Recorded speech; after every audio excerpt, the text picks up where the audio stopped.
Bugün ben bu yeşil remont eləməyə davam edirəm. Bunu qəşəng kleyləyəndən sonra şpaklovka əvəzi, şpaklovkam yoxdur.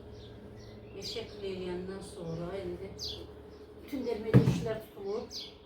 Qəşəng bunu şlipovka eləyəcəm. Raskalayacağım ve remont edeceğim. Başlayıram şlipovkaya.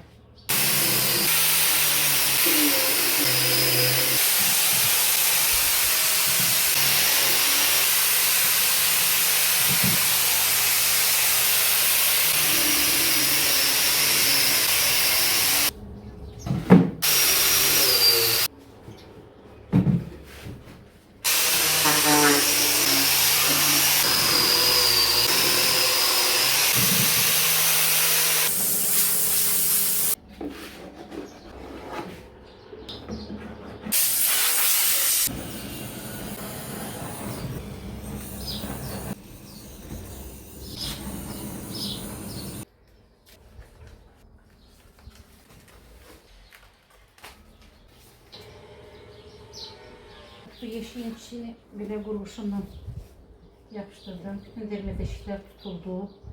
Hiçbir infeksiya zat yoxdur. Sonra çuş bacasını da yapıştırmışam. Çuş bacasına da qurğuşun yapıştırmışam. Şimdi setkanı vurup kraskalayacağım. Sonra da başka şeylerini ayak satmamızı tutacağım.